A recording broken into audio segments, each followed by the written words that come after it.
नमस्कार जोहार, आपका स्वागत है खबर छत्तीसगढ़ में। तो आइए जानते हैं छत्तीसगढ़ के हर छोटे बड़े शहर से 25 फटाफट बड़ी खबरों को। इससे पहले यदि आप वीडियो को लाइक नहीं किए तो लाइक कर दीजिए और चैनल में नए हैं तो चैनल को सब्सक्राइब कर लीजिए। और आप वीडियो को कहां से देख रहे हैं कमेंट बॉक्स में हमें जरूर बताइए। पूर्व सीएम भूपेश बघेल के बेटे चैतन्य को ईडी ने किया गिरफ्तार, विपक्ष ने सदन का किया बहिष्कार। छत्तीसगढ़ विधानसभा में आज हंसदेव जंगल में पेड़ों की कटाई का मामला गूंजा। विपक्ष ने इस बार स्थगन प्रस्ताव लाकर चर्चा कराने की मांग की। स्पीकर ने यह मामला हाईकोर्ट में लंबित होने का हवाला देते हुए सदन में चर्चा कराने की अनुमति नहीं दी। इससे नाराज विपक्ष सदन में हंगामा करते हुए सरकार के खिलाफ नारेबाजी करने लगे। लगातार हो रहे हंगामा को देखते हुए स्पीकर ने सदन की कार्यवाही 5 मिनट के लिए स्थगित करने की घोषणा कर दी। सदन की कार्रवाई पुनः शुरू होने पर नेता प्रतिपक्ष ने पूर्व सीएम भूपेश बघेल के परिवार पर हुए ईडी कार्रवाई को सरकार के इशारे पर की गई कार्रवाई बताते हुए सदन की कार्रवाई का दिन भर के लिए बहिष्कार कर दिया। ट्रांसफर के लिए शिक्षिका से मांग रहा था 2 लाख रिश्वत, एसीबी ने शिक्षक को रंगे हाथ दबोचा। छत्तीसगढ़ के कोरबा जिले में एंटी करप्शन ब्यूरो ने बड़ी कार्रवाई की है। एसीबी ने एक शिकायत पर संज्ञान लेते हुए विकासखंड कोरबा में पदस्थ शिक्षक विनोद सांडे को 2 लाख की रिश्वत लेते पकड़ा है।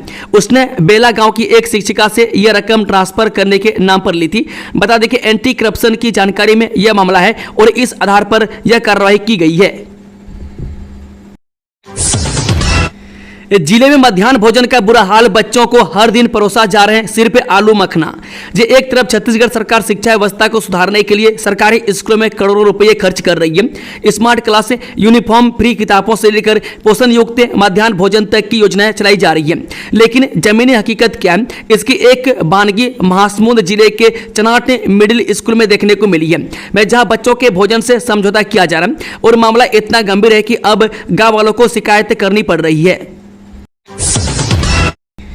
डबल इंजन सरकार विपक्ष का गला घोंट रही है। कांग्रेस अध्यक्ष दीपक बेज ने ईडी कार्रवाई पर जताई कड़ी आपत्ति। छत्तीसगढ़ में पूर्व मुख्यमंत्री भूपेश बघेल के निवास पर एक बार फिर प्रवर्तन निदेशालय यानी कि ईडी की कार्रवाई को लेकर सियासत गर्मा गई है। कांग्रेस प्रदेश अध्यक्ष दीपक बेज ने इसे डबल इंजन सरकार द्वारा विपक्ष का गला घोंटने की साजिश करार देते हुए तीखा हमला बोला है। दीपक बेज ने अपने बयान में कहा, आज फिर डबल इंजन ने विपक्ष का गला घोंटने का काम किया है। पूर्व मुख्यमंत्री श्री भूपेश बघेल जी के खिलाफ लगातार षड्यंत्र जारी है। आज उनके निवास पर पुनः ईडी भेज दी गई है। दुर्ग में डीजल चोरी का बड़ा मामला, 1 लाख से ज्यादा का डीजल उड़ाया, सीसीटीवी में कैद हुई वारदात। रसमाड़ा स्थित पेट्रोल पंप में डीजल चोरी की एक बड़ी वारदात सामने आई है, जिसका सीसीटीवी फुटेज तेजी से वायरल हो रहा है। फिलहाल पुलिस से मामला दर्ज कर विवेचना कर रही है। दरअसल घटना गुरुवार सुबह लगभग 5 बजे की है, जब एक सफेद रंग की कार में सवार 3 अज्ञात युवक पेट्रोल पंप पर पहुंचे। सीसीटीवी फुटेज में साफ देखा जा सकता है कि कार से तीनों युवक उतरते हैं और डिक्की से ड्रम और पाइप निकालकर वहां खड़े ट्रकों से डीजल चोरी करने लगते हैं। करीब आधे घंटे तक तीनों युवक एक के बाद एक ट्रकों से डीजल निकालते रहे और फिर कार में ड्रम भरकर मौके से फरार हो गए। अनुमान है कि कुल करीब 1200 लीटर डीजल की चोरी की गई है, जिसकी कीमत 1 लाख रुपए से अधिक बताई जा रही है। घटना के समय ट्रक चालकों की गैर मौजूदगी का फायदा उठाकर चोरों ने वारदात को अंजाम दिया। घटना की जानकारी मिलते ही ट्रक चालक अंजोरा चौकी पहुंचे और लिखित शिकायत दर्ज कराई। पुलिस ने सीसीटीवी फुटेज के आधार पर आरोपियों की पहचान की कोशिश शुरू कर दी है और जल्द ही उनकी गिरफ्तारी की संभावना जताई जा रही है। एयरलाइंस का बड़ा फैसला, अब भोपाल से बेंगलुरु और रायपुर के लिए चलेंगी रेगुलर फ्लाइट से, यात्रियों को मिलेगी राहत। मध्य प्रदेश के राजा भोज एयरपोर्ट से जल्द ही बेंगलुरु और रायपुर के लिए रेगुलर फ्लाइट से शुरू की जाएगी। यह फ्लाइट दिन में 2 बार संचालित की जाएगी, जिसको लेकर तैयारी शुरू कर दी गई है। बता दें कि भोपाल से विभिन्न महानगरों के लिए पहले से सीधी उड़ान जारी है, लेकिन उड़ानों की संख्या में बढ़ोतरी होने से न सिर्फ कनेक्टिविटी बेहतर होगी बल्कि यात्रियों को राहत भी मिलेगी। रेलवे में नौकरियों की निकली भरमार, 904 पदों पर उम्मीदवारों की होगी भर्ती। सिंगल क्लिक में देखें पूरी डिटेल। रेलवे में नौकरी करने का सुनहरा मौका, रेलवे ने अप्रेंटिस के 904 पदों पर बम्पर भर्ती निकाली है, जिसके लिए आवेदन 14 जुलाई 2025 से शुरू हो चुकी है, जो 13 अगस्त 2025 रात 11:50 तक चलेगी। उम्मीदवार जो भी ऑनलाइन आवेदन करना चाहते हैं वे RCC हुबली की वेबसाइट पर लॉग इन कर अप्लाई कर सकते हैं। छत्तीसगढ़ विधानसभा मानसून सत्र का अंतिम दिन ध्वनि मत से पारित हुआ जन विश्वास संशोधन विधेयक, 40,000 व्यापारियों को होगा लाभ। जी हां, छत्तीसगढ़ विधानसभा के मानसून सत्र का अंतिम दिन है। इस दौरान विपक्ष ने बहिष्कार से पहले सरकार को एनजीओ अनुदानों और धान खरीदी को लेकर जमकर घेरा। वहीं भूपेश बघेल ने सवाल किया है कि इस साल धान की कुल कितनी नीलामी की गई है। बता दें कि मंत्रियों में कार्यवाही के बीच हंसी मजाक का माहौल बना। इसके साथ ही छत्तीसगढ़ के बकाया कर और ब्याज शासित संशोधन विधेयक 2025 पारित किया गया और जन विश्वास संशोधन विधेयक ध्वनि मत से पारित हुआ है, जिससे लंबे समय से बकायेदारों व्यापारियों को राहत मिलेगी। साथ ही प्रदेश में करीब 40,000 व्यापारियों को सीधा लाभ मिलेगा। पूर्व मंत्री कवासी लखमा को हाईकोर्ट से झटका, चर्चित शराब घोटाले में जमानत याचिका खारिज। हाईकोर्ट ने प्रदेश के चर्चित शराब घोटाले के केस में पूर्व आबकारी मंत्री कवासी लखमा की जमानत याचिका खारिज कर दी है। कवासी लखमा शराब घोटाला केस में जेल में बंद है। कोर्ट ने कहा, मामले की गंभीरता को देखते हुए जमानत नहीं दी जा सकती। मामले की सुनवाई जस्टिस अरविंद वर्मा की बेंच में हुई। दरअसल शराब घोटाला मामले में ईडी ने पूर्व आबकारी मंत्री कवासी लखमा को इसी साल 15 जनवरी को गिरफ्तार किया था। इस मामले में ईओडब्ल्यू ने भी केस दर्ज किया है और गिरफ्तारी की, जिसकी जांच के बाद चार्जशीट पेश की गई। कवासी लखमा ने अपने वकील हर्षवर्धन के माध्यम से अलग अलग याचिका दायर की है। शुक्रवार को ईओडब्ल्यू की गिरफ्तारी के केस में बेल पर सुनवाई हुई, जिसमें तर्क दिया गया कि इस साल 2024 में केस दर्ज किया गया था, जिसमें 1.5 साल बाद गिरफ्तारी की गई है, जो गलत है। इस दौरान कभी उनका पक्ष ही नहीं लिया गया, लेकिन जब उन्हें गिरफ्तारी का शक हुआ और अग्रिम जमानत अर्जी लगाई तब अरेस्ट कर लिया गया। कोर्ट को यह भी बताया गया कि केवल बयानों के आधार पर उन्हें आरोपी बनाया गया, जबकि उनके खिलाफ कोई साक्ष्य नहीं है। पूर्व मंत्री को राजनीतिक षड्यंत्र के तहत फंसाने का आरोप लगाया गया है। एमबीए डिग्रीधारी है। ईडी की गिरफ्त में आए भूपेश बघेल के बेटे चैतन्य हत्या हमले के केस में पहले भी हो चुकी है पूछताछ। ये चैतन्य बघेल छत्तीसगढ़ के पूर्व मुख्यमंत्री भूपेश बघेल के बेटे हैं। 18 जुलाई की सुबह से ही वह चर्चा में है। दरअसल ईडी की टीम छत्तीसगढ़ शराब घोटाले की जांच के लिए शुक्रवार सुबह पूर्व सीएम भूपेश बघेल के भिलाई स्थित निवास पर छापेमारी करने पहुंची थी। दावा किया जा रहा है कि ईडी की टीम को शराब घोटाले से जुड़े कुछ नए सबूत मिले हैं, हालांकि इसकी आधिकारिक पुष्टि नहीं हुई है। इन सबके बीच ईडी की टीम भूपेश बघेल के बेटे चैतन्य को पहले अपने साथ पूछताछ के लिए ली गई और फिर थोड़ी देर के बाद खबर आई कि उन्हें गिरफ्तार कर लिया गया। ऐसे में सवाल उठता है कि चैतन्य बघेल का प्रोफाइल क्या है और उनकी गिरफ्तारी क्यों हुई है। छत्तीसगढ़ में यह कैसी सरकारी खरीद, कभी लाखों में टीवी तो कभी हजारों में जग की खरीदी के लग रहे आरोप। छत्तीसगढ़ में इन दिनों सरकारी खरीद का जरिया बना गेम पोर्टल राजनीतिक विवादों का केंद्र बन गया। आरोप है कि इस पोर्टल के माध्यम से की गई कुछ कथित खरीदारियों में कीमतें चौंकाने वाली है। कभी लाखों में टीवी तो कभी हजारों में पानी के जग। अब इस लिस्ट में एक नया मामला जुड़ गया, जहां दावों के बजाय सोफे की विशिष्टताएं सामने आई है। विपक्ष इस पूरे मामले को लेकर सरकार पर भ्रष्टाचार के गंभीर आरोप लगा रहा है। पत्नी मुझे नपुंसक कहती है, तलाक के लिए पति ने दायर की याचिका। मामले पर हाईकोर्ट ने की महत्वपूर्ण टिप्पणी। जी हां, छत्तीसगढ़ हाईकोर्ट ने एक तलाक मामले की सुनवाई के दौरान मानसिक क्रूरता को लेकर एक अहम टिप्पणी की है। अदालत ने कहा कि बिना किसी ठोस प्रमाण के किसी व्यक्ति को नपुंसक कहना मानसिक क्रूरता की श्रेणी में आता है और इनसे न केवल व्यक्ति के आत्मसम्मान को ठेस पहुंचती है, बल्कि उसका मानसिक स्वास्थ्य भी प्रभावित हो सकता है। यह मामला जांजगीर जिले के निवासी एक याचिकाकर्ता से जुड़ा है, जिसने फैमिली कोर्ट के उस फैसले को हाईकोर्ट में चुनौती दी थी, जिसमें उसकी तलाक की याचिका खारिज कर दी गई थी। याचिकाकर्ता का आरोप था कि विवाह के बाद से ही पत्नी का व्यवहार कठोर और अपमानजनक था। वह सुनवाई के दौरान पत्नी ने पति पर नपुंसकता का आरोप लगाया था, जिसके समर्थन में वह कोई भी वैध चिकित्सा प्रमाण प्रस्तुत नहीं कर सकी। क्या है सीएम साय का विजन 2047? साल 2047 तक छत्तीसगढ़ की जीडीपी 15 गुना बढ़ाने का है लक्ष्य। यह छत्तीसगढ़ सीएम विष्णुदेव साय ने गुरुवार को छत्तीसगढ़ अंजोर विजन @2047 जनता को समर्पित किया, जिसमें 2047 तक राज्य के सकल घरेलू उत्पाद यानी कि जीडीपी को 5 लाख करोड़ रुपये से बढ़ाकर 75 लाख करोड़ रुपये करने का लक्ष्य रखा गया। इसके अलावा राज्य के आर्थिक, सामाजिक और सांस्कृतिक विकास को संतुलित रूप से आगे बढ़ाने का लक्ष्य रखा गया है। भारतमाला प्रोजेक्ट मुआवजा घोटाला, 4 आरोपियों की जमानत अर्जी हाईकोर्ट से मंजूर। भारतमाला प्रोजेक्ट मुआवजा घोटाले के 4 आरोपियों को हाईकोर्ट से राहत मिली है। आरोपी हरमीत खनौजा, उमा देवी तिवारी, केदार तिवारी और विजय जैन की नियमित जमानत अर्जी को हाईकोर्ट ने मंजूर कर लिया है। वह सभी आरोपी पिछले 3 माह से रायपुर जेल में बंद थे। वह केस की सुनवाई चीफ जस्टिस रमेश कुमार सिन्हा की सिंगल बेंच में हुई। मामले में हरमीत, विजय, उमा और केदार की ओर से वकील मनोज प्रावजे और सरफराज खान ने दलीलें पेश की। कहा कि आरोपियों के खिलाफ जमानत न देने का कोई वैधानिक कारण नहीं है। मुख्य न्यायाधीश ने दलीलों और दस्तावेजों की सुनवाई के बाद नियमित जमानत दी। वह साथ ही स्पष्ट किया कि यह कोई अंतरिम राहत नहीं है, बल्कि कानूनी अधिकार के तहत जमानत दी जा रही है। एक पेड़ मां के नाम, पूरा जंगल बाप के नाम। तमनार में पेड़ कटाई पर विपक्ष का नारा, छत्तीसगढ़ विधानसभा में हंगामा। छत्तीसगढ़ विधानसभा के मानसून सत्र के अंतिम दिन पर्यावरण और आदिवासी अधिकारों से जुड़ा एक बड़ा मुद्दा सदन में गूंजा। विपक्ष ने तमनार और हसदेव अरण्य क्षेत्र में बड़े पैमाने पर पेड़ों की कटाई और अवैध खनन के खिलाफ जोरदार विरोध दर्ज कराया। कांग्रेस विधायकों ने इसे सरकार की तानाशाही नीति करार देते हुए सदन की कार्यवाही का बहिष्कार कर दिया। कोयला घोटाले में एसीबी या ईओडब्ल्यू की बड़ी कार्रवाई, फरार आरोपी देवेंद्र डडसेना गिरफ्तार, कोर्ट ने 7 दिन की रिमांड पर भेजा। जब कोयला घोटाला मामले में फरार आरोपी देवेंद्र डडसेना को एसीबी या ईओडब्ल्यू ने गिरफ्तार किया। आरोपी डडसेना को कोर्ट में पेश किया गया, में जहां उसे 7 दिनों की ईओडब्ल्यू रिमांड पर भेजा गया। ईओडब्ल्यू आरोपी से कोयला घोटाले को लेकर पूछताछ करेगी। बता दें कि ईओडब्ल्यू के मुताबिक आरोपी देवेंद्र डडसेना ने कोयला घोटाले में कांग्रेस नेता रामगोपाल अग्रवाल के साथ मिलकर 100 करोड़ रुपए की वसूली की थी। इस राशि को राजनीतिक कार्यों में खर्च किया गया था। छत्तीसगढ़ विधानसभा में 3 नए विधेयक पारित, प्रदेश के पेंशन भोगियों के लिए अलग से होगी फंड की व्यवस्था। जानिए और क्या है खास। छत्तीसगढ़ विधानसभा में आज 3 नए विधेयक पारित कर दिए गए। तीनों विधेयक वित्त मंत्री ओपी चौधरी की ओर से पेश किए गए थे। पहला विधेयक प्रदेश के पेंशनर से जुड़ा है। वह सरकार ने प्रदेश के पेंशन भोगियों के लिए अलग से फंड की व्यवस्था करने का निर्णय लिया है। यह निर्णय राज्य के पेंशन भोगियों को बेहतर पेंशन और अन्य लाभ प्रदान करने के उद्देश्य से लिया गया। इस निर्णय के अनुसार राज्य सरकार एक अलग पेंशन फंड स्थापित करेगी, जो पेंशन भोगियों के लिए धन का प्रबंधन करेगा। इस फंड में सरकार द्वारा नियमित रूप से योगदान दिया जाएगा और पेंशन भोगियों के पेंशन और अन्य लाभों का भुगतान इसी फंड से किया जाएगा।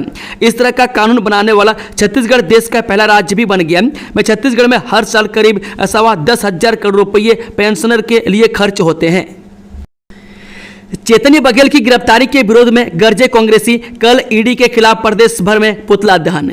छत्तीसगढ़ की सियासत में बड़ा भूचाल आने वाला है। 19 जुलाई 2025 को कांग्रेसी पार्टी पूरे प्रदेश में भारतीय जनता पार्टी की कथित तानाशाही और ईडी की कार्रवाई के विरोध में जिला स्तरीय प्रदर्शन और पुतला दहन करेगी।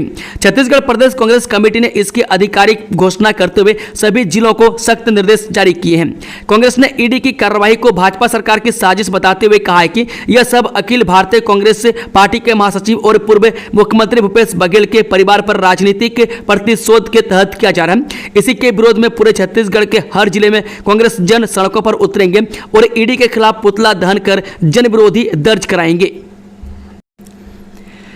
तालाब में उतरकर स्कूल में जूठे बर्तन धोते बच्चों का वीडियो वायरल। जिले के तकतपुर विकासखंड अंतर्गत आने वाले ग्राम पंचायत कछार के प्राथमिक शाला स्कूल के छोटे छोटे बच्चे गंदी तालाब में उतरकर खाने का बर्तन धो रहे हैं। यह बच्चे पढ़ने लिखने के बजाय साफ सफाई करते नजर आए। वह ढंढन गांव से आई तस्वीरें छत्तीसगढ़ के शिक्षा तंत्र की वो सच्चाई बयां कर रही है, जो न सिर्फ चिंता में डालती है बल्कि सिस्टम की नींव पर भी सवाल खड़े करती है। स्कूल को शिक्षा का मंदिर कहा जाता है। इसमें पढ़ने वाले बच्चे भगवान का रूप होते हैं, जिनको मौजूद शिक्षक स्कूल पढ़ने आए बच्चों को शिक्षा देते हैं। लेकिन विकासखंड तकतपुर अंतर्गत ग्राम ढंढन के शासकीय पूर्व माध्यमिक शाला में ऐसा बिल्कुल नहीं हो रहा है। स्कूल का हालत इतनी बदतर है कि वहां पढ़ रही बच्चों को हर दिन अपनी पढ़ाई के साथ साथ बदहाली और गंदगी से भी जूझना पड़ रहा है। रक्षाबंधन पर वीर सिपाहियों की कलाई न रही सुनी, छत्तीसगढ़ की बहनों ने भेजे राखी और दिल से लिखे पत्र। जे रक्षाबंधन पर्व के पहले छत्तीसगढ़ में देशभक्ति और भाईचारे की अद्भुत मिसाल पेश की गई। उत्तर प्रदेश कांकेर की महिलाओं ने सीमाओं पर तैनात देश के जाबाज सैनिकों के लिए रक्षा सूत्र और भावनाओं से भरे पत्र भेजकर यह जताया कि उनका रक्षक सिर्फ उनका भाई ही नहीं बल्कि सरहद पर डटे वीर जवान भी है। यह पहल न केवल रक्षाबंधन को एक नया आयाम देती है बल्कि देश के प्रति नागरिक जिम्मेदारी शक्तिशाली और भावनात्मक एकजुटता का भी परिचायक है। छत्तीसगढ़ की धरती से उठी यह आत्मीय भावना एक संदेश है, जब तक सैनिक जागते हैं तब तक देश चैन से सोता है और इनकी कलाई पर बंधा रक्षा सूत्र पूरे भारत की बहनों की प्रार्थना का प्रतीक है। बिजली दरों की वृद्धि के विरोध में कांग्रेस ने घेरा बिजली दफ्तर। जब प्रदेश में बिजली दरों की वृद्धि के फैसले के बाद अनेक संगठन और राजनीतिक दलों ने विरोध करना शुरू कर दिया। शुक्रवार को आरंग में ब्लॉक कांग्रेस कमेटी ने भी घरेलू, गैर घरेलू और कृषि बिजली की दरों में वृद्धि के साथ में स्थानीय राजीव भवन से रैली निकालकर बिजली दफ्तर का घेराव किया। भूपेश सरकार में बोरेबासी में करोड़ों का भ्रष्टाचार घोटाले की जांच करेगी विधायक कमेटी, श्रम मंत्री ने की घोषणा। छत्तीसगढ़ विधानसभा में आज बोरेबासी घोटाले का मामला उठा। सत्ता पक्ष के विधायकों ने पूर्व कांग्रेस सरकार पर इस कार्यक्रम में 8 करोड़ 50 लाख की अनियमितता का आरोप लगाते हुए जांच की मांग की। सरकार ने मामले की गंभीरता को देखते हुए इसकी जांच विधायक दल की कमेटी से कराने की घोषणा सदन में की है। विधानसभा में आज भाजपा विधायक राजेश मुन्नत ने ध्यान आकर्षण सूचना के माध्यम से यह मामला उठाया। उन्होंने बताया कि कांग्रेस शासनकाल में साइंस कॉलेज में हुए बोरेबासी उस समय 8.5 करोड़ का फर्जी बिल लगाकर भ्रष्टाचार किया गया। मैं सरकारी आयोजन के नाम पर करोड़ों की राशि का बंदरबाट श्रम विभाग के अधिकारियों ने किया है, इसलिए इसकी जांच कराकर दोषियों पर कार्रवाई करने की मांग भाजपा सदस्य ने की। खाद्य विभाग की बड़ी कार्रवाई, 1619 नग अवैध गैस सिलेंडर किया भन जब्त। जब बलौदाबाजार कलेक्टर दीपक सोनी के निर्देश पर खाद्य विभाग द्वारा जिले में अवैध रूप से घरेलू गैस सिलेंडर भंडारण व विक्रय पर कार्रवाई की जा रही है। इसी क्रम में गुरुवार को खाद्य विभाग की टीम ने विभिन्न प्रतिष्ठानों में दबिश देकर भरे हुए 41 नग एवं 1578 खाली घरेलू गैस सिलेंडर जब्त किया गया। जिला खाद्य अधिकारी पुनीत वर्मा ने बताया कि घरेलू गैस सिलेंडर भंडारण कर अधिक दाम में विक्रय करने के संबंध में लगातार शिकायतें प्राप्त होने पर जिला मुख्यालय में जांच अभियान चलाया गया। इस दौरान हीरा सेल्स से 2 भरे हुए एवं 3 नग खाली घरेलू गैस सिलेंडर तथा अवैध रूप से रखे हुए 19 नग उपभोक्ता गैस कार्ड, 4 नग सब्सक्रिप्शन वाउचर तथा 20 नग प्रेशर गैस रेगुलेटर का जब्त किया गया एवं बमलेश्वरी गैस एजेंसी बलौदाबाजार के विरुद्ध उपभोक्ताओं से गैस सिलेंडर डिलीवरी एवं उपलब्धता के संबंध में नियमित शिकायतें प्राप्त हो रही थी। बाढ़ के बीच जान जोखिम में डाल नदी पार कर स्कूल जाने को मजबूर है बच्चे, देखे तस्वीरें। भारत बदल रहा है, विकास की गति तेज हो गई है, ऐसा नारा संपूर्ण भारत में सुनाई देता है, लेकिन कोरबा जिले की पितनी नदी पर पुल न होने के कारण बच्चों को भी जान जोखिम में डालकर स्कूल जाना पड़ रहा है। ग्रामीण भी नदी पार कर अन्य गाँव की ओर जा पा रहे हैं, यहाँ विकास के चिन्ह भी नहीं दिखाई देते। आपको बता दें कि कटघोरा विधानसभा क्षेत्र के अंतर्गत आने वाला ग्राम उत्तरादाम रेल डबरी के समीप से बहने वाली नदी पर पुल नहीं होने के कारण लोग परेशान हैं। वह उनके सामने 2 विकल्प होते हैं। पहले तो या तो वे लगभग 15 किलोमीटर घूमकर उदरादा पहुंचे या फिर नदी के तेज बहाव के बीच से अपना सफर तय करें। वह सबसे अधिक परेशानी होती है छोटे छोटे बच्चों को, जो स्कूल बैग और ड्रेस को बचाते हुए किसी तरह नदी पार करने को विवश हैं। मरम्मत के बाद भी गिरा सीलिंग का प्लास्टर, मरम्मत की गुणवत्ता पर उठ रहे सवाल। राजनांदगांव नगर निगम द्वारा हाल ही में शहर के जर्जर सुलभ शौचालयों की मरम्मत का कार्य कराया गया, लेकिन संबंधित ठेकेदार द्वारा मरम्मत कार्य की गुणवत्ता और कार्य में लापरवाही के चलते सार्वजनिक शौचालय की मरम्मत ठीक तरीके से नहीं की गई। इसका उदाहरण जिला अस्पताल परिसर में बने सुलभ शौचालय को देखकर समझा जा सकता है। बताया जा रहा है कि सुलभ शौचालय का मरम्मत कार्य कुछ माह पहले हुआ था। बुधवार रात इस सुलभ शौचालय के ऊपर सीलिंग की प्लास्टर का एक बड़ा हिस्सा भर कर गिर गया। गनीमत रहे कि इस हादसे में कोई जनहानि नहीं हुई है। जिस वक्त सीलिंग का प्लास्टर गिरा वहां पर केयर टेकर सो रहे थे। वहीं स्लैब का प्लास्टर गिरने से वहां रखे सामानों को नुकसान हुआ है। राजिम पुल से नीचे फंसी बुजुर्ग महिला रेस्क्यू कर सुरक्षित निकाला गया। राजिम पुल से एक बुजुर्ग महिला के नीचे फंसे होने की सूचना से इलाके में सनसनी फैल गई। स्थानीय लोगों ने घटना की जानकारी तुरंत पुलिस को दी, जिसके बाद राजिम पुलिस मौके पर पहुंची और रेस्क्यू ऑपरेशन शुरू कर दिया। मौके पर गोताखोर और SDRF की टीम को भी बुलाया गया, जिन्होंने मिलकर तेजी से रेस्क्यू अभियान चलाया। वह थोड़ी ही देर में बुजुर्ग महिला को सुरक्षित बाहर निकाल लिया गया। सदन की कार्रवाई शुरू। प्रश्नकाल में PDS धान और अनुदान को लेकर उठे सवाल। जब विधानसभा के मानसून सत्र के 5वें दिन की शुरुआत प्रश्नकाल से हुई, जिसमें कई महत्वपूर्ण मुद्दे उठाए गए। विधायक विनायक गोयल ने चित्रकोट विधानसभा क्षेत्र में PDS दुकानों और गोदामों की स्थिति पर सवाल किया। मंत्री दयालदास बघेल ने बताया कि क्षेत्र में 159 ग्राम पंचायतों में PDS दुकानें हैं, जिनमें से 134 दुकानों के अपने भवन और सगोदाम उपलब्ध हैं, जबकि 20 दुकानों के गोदाम नहीं है और 5 गोदाम निर्माणाधीन है। उन्होंने यह भी बताया कि स्टॉक की कमी पाए जाने पर दुकानदारों के खिलाफ सख्त कार्रवाई की जाती है। प्रश्नकाल में कांग्रेस विधायक चातुरी नंद ने फॉर्च्यून फाउंडेशन को दिए गए अनुदान के बारे में पूछताछ की। महिला बाल विकास मंत्री लक्ष्मी राजवाड़े ने राशि की जानकारी दी, लेकिन चातुरी नंद ने मंत्री के आंकड़ों और उनके प्राप्त जवाब में अंतर होने की बात कही और फाउंडेशन पर केवल कागजों में संचालित होने का आरोप लगाया। मंत्री ने इसका जवाब देते हुए कहा कि यदि ऐसा कुछ पाया गया तो जांच कराई जाएगी। अवैध प्लॉटिंग पर होगी सख्ती, FIR के साथ निर्माण किया जाएगा ध्वस्त, सभी नगरीय निकायों को सरकार का आदेश।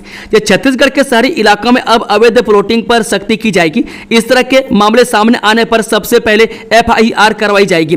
यही नहीं, अगर अवैध स्थल पर कोई निर्माण कर लिया गया तो उसे भी तुरंत ध्वस्त कर दिया जाएगा। यही नहीं, इस तरह की अवैध प्लॉटिंग के लिए नक्शा पास करने वाले अधिकारी और बिजली कनेक्शन की अनुमति देने वाले अधिकारी के खिलाफ भी कार्रवाई करने का कहा गया है। मानसून सत्र का अंतिम दिन सदन में उठेंगे बोरेबासी, उर्वरक, तेंदुपत्ता और किसान से जुड़े मुद्दे।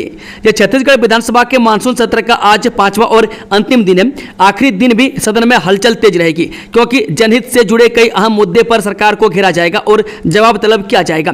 प्रश्नकाल के दौरान मंत्री दयालदास बघेल और लक्ष्मी राजवाड़े सवालों के जवाब देंगे, जबकि OP चौधरी, केदार कश्यप और राम विचार नेताम कुछ महत्वपूर्ण पत्रों को सदन के पटल पर रखेंगे। दोस्तों, खबरों का सिलसिला समाप्त होता है। अगर जानकारी पसंद आई हो तो वीडियो को लाइक, शेयर, चैनल को सब्सक्राइब जरूर कर लें और कमेंट बॉक्स में कमेंट करके बताएं कि आप न्यूज़ को देश दुनिया के किस कोने में बैठकर देख रहे हैं। Thank you, all the best. जय हिंद, जोहार छत्तीसगढ़ वासियों।